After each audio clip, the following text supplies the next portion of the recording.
What's good, y'all? This is Mikey T, the movie star. I'm back to give y'all the exclusive that I promised y'all. This is actually the conviction and the appeal from Dark Low's 2006 theft charge that was mentioned in his interview with the feds. When the feds were asking him if he was already a felon and what he had been convicted of, today I've got the actual paperwork of what Dark Low was convicted of, and he actually appealed it.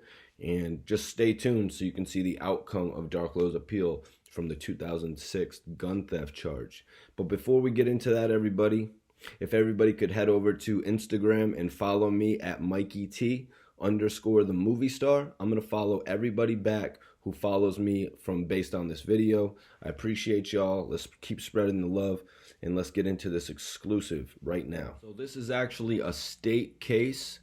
We've been reading the United States versus, Abdul West, or the United States versus Charles Sally, and so forth. But today it's actually the Superior Court of Pennsylvania, the Commonwealth of Pennsylvania versus Charles Sally.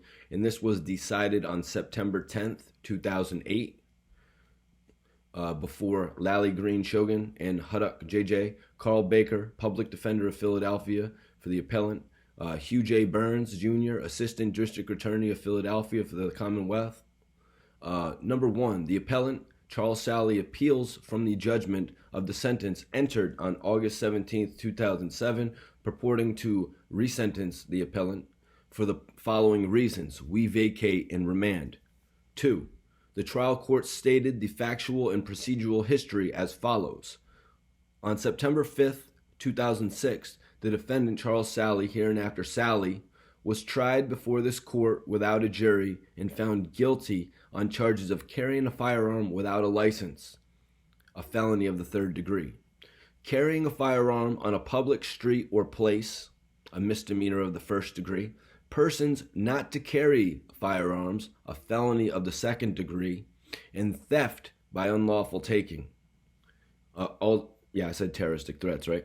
On October 4th, 2006, the court sentenced Sally to 2.5 to 5 years incarceration for the VUFA 6106 offense, followed by 5 years probation, with no further penalty on the other charges adjudicated guilty. On October 20th, 2006, Sally timely appealed from this court's October 4th, 2006 judgment of sentence.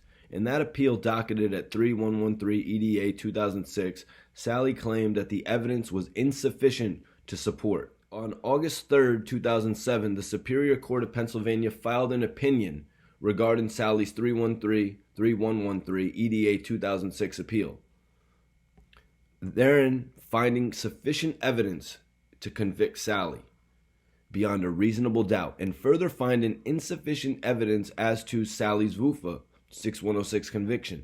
On that same date, the Superior Court entered an order which reversed this court's judgment of sentence on Sally's VUFA 6106 conviction, vacated the entire judgment of the sentence, and remanded the matter to this court for resentencing on Sally's remaining convictions.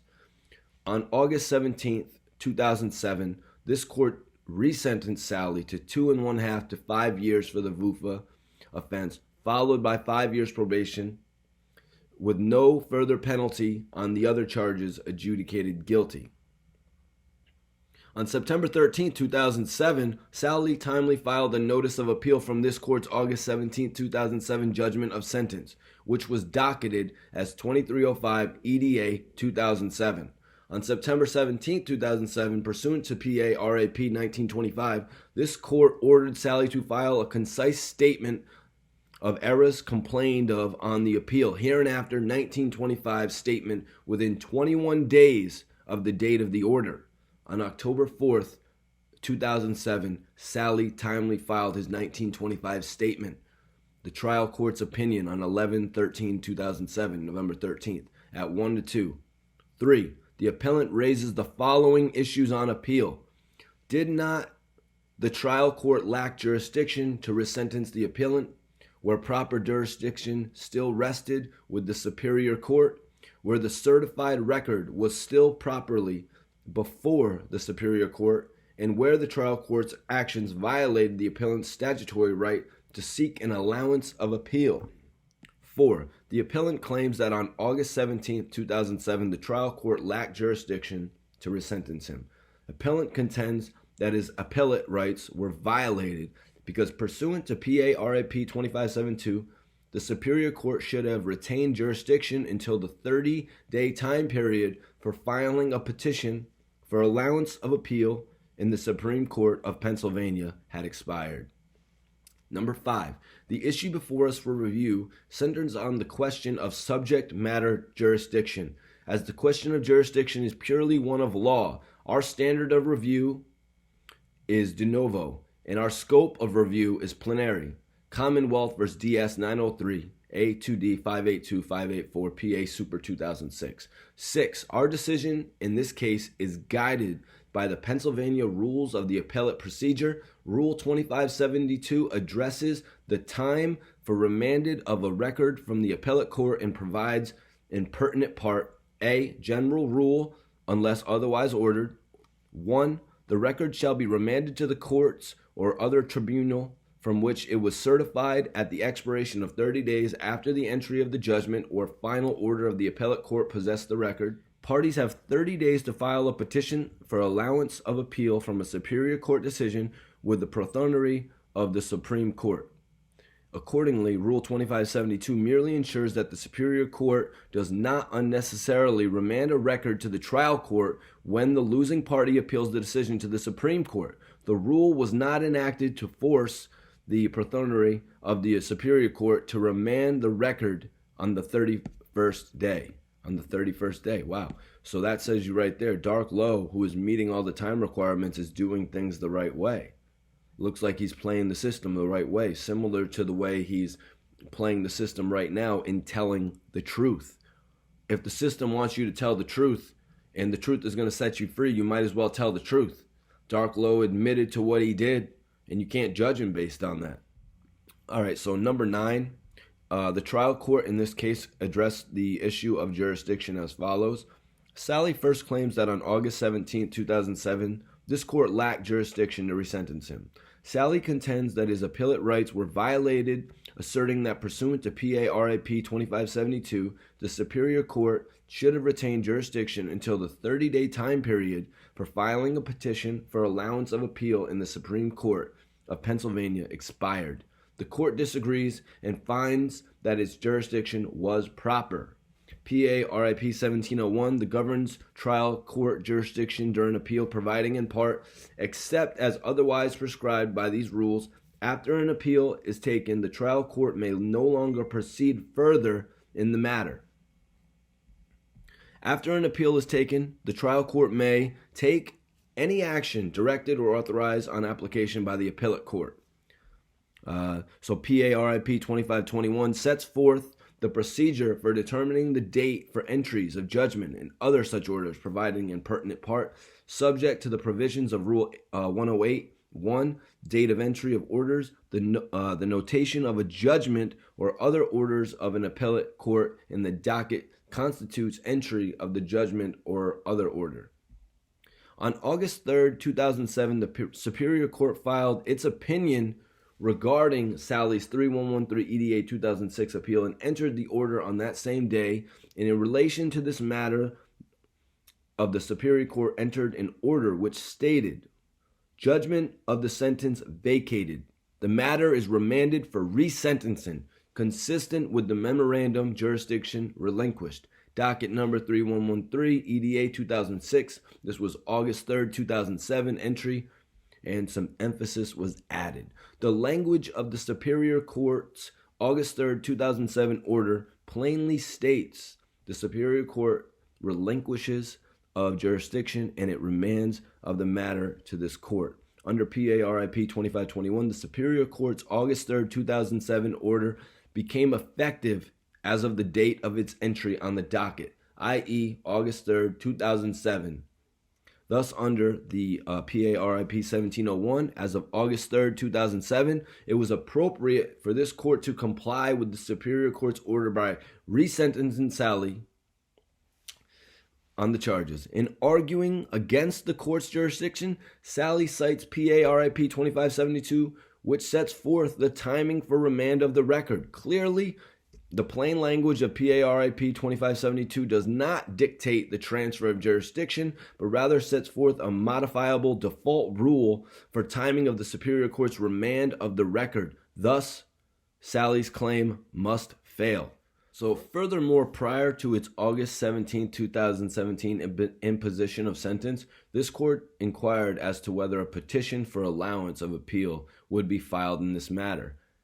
See the NT Sentencing 8/17/2007 at 8. At that time, the Assistant District Attorney represented that the Commonwealth had elected not to pursue allocator to the Supreme Court of Pennsylvania, ID. Furthermore, Sally's counsel had no objection to proceeding with the resentencing at that time, ID. This court did not deem Sally's matter ripe for resentencing until after this inquiry.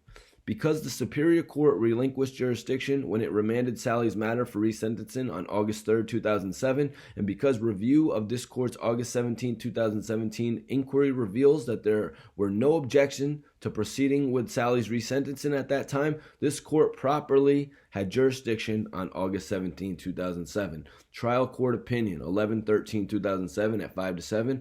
While well-reasoned, we must disagree with the ultimate determination of that trial court that it had jurisdiction to resentence the appellant on August 17, 2007. 10. The issue of jurisdiction of the trial court was recently addressed by a panel of this court in Stanton v. Lackawanna Energy Ltd. 915. In Stanton, the appellant/parent sued after a power company in the Lackawanna County Court of Common Pleas to recover for injuries suffered by their child on an easement held by the power company. The trial court initially denied the power company's summary judgment motion. On appeal, our court reversed and remanded for the entry of summary judgment. 5 days after our court's opinion was filed, the trial court reversed and remanded for the entry of summary judgment. 5 days after our court's opinion was filed, the trial court entered an order granting summary judgment for the power company. When the trial entered that order, our court had not remanded the record at trial. So 10, the issue of jurisdiction of the trial court was recently addressed by a panel of this court in Stanton v. Lackawanna Energy Ltd. In Stanton, the appellant/parent sued a power company in the Lackawanna County Court to Common Pleas to recover for injuries suffered by their child on an easement held by the power company. The trial court initially denied the power company's summary judgment motion. On appeal, our court reversed and remanded for the entry of summary judgment. 5 days after our court's opinion was filed, the trial court entered an order granting summary judgment for the power company. When the trial court entered that order, our court had not remanded the record to the trial court, nor could it have under the PARIP 2572. 15 days after our court's opinion was filed and 10 days after the trial court entered an order granting the summary judgment for the power company, the parents filed a petition for allowance of appeal to the Supreme Court, which stayed remand of the record to the trial court. Once the Supreme Court granted the petition, our court transmitted the record to the Supreme Court. 11. On a subsequent appeal to our court in the procedurally complicated case, the parents in the Stanton challenged the trial court's jurisdiction to enter the original order granting summary judgment. We deemed the trial court order a legal nullity because the order was entered before the record on appeal was remanded to the trial. We specifically noted that 1. As of the date of the trial court's order granting summary judgment, the record had not yet been remanded to the trial court, and 2, the parents had filed a petition for allowance of appeal with the Supreme Court, thereby staying any remand to the trial until the Supreme Court decided the petition.